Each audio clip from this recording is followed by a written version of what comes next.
Gian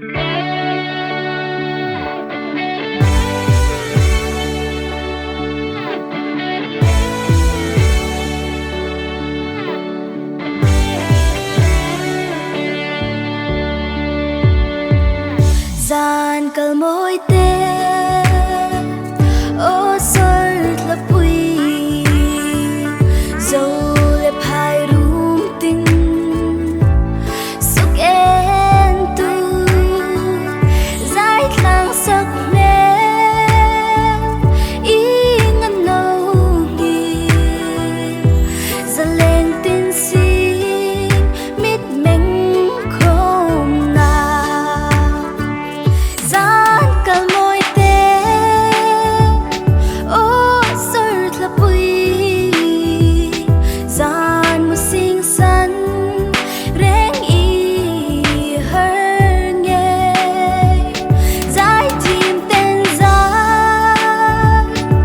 in ăn ôi chê giảm dinh rồi ý em nấu đi liền gian là nu ô chúng sơ là bụi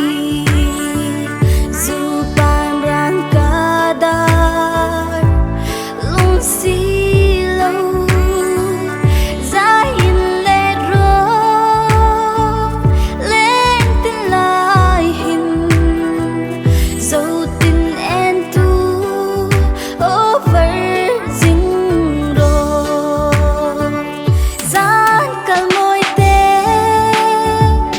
ô sơ là bụi gian một xinh xắn rèn ý hơn nghe giải chim tên gian in ăn ôi chê giảm dinh rồi ý em nấu đi liền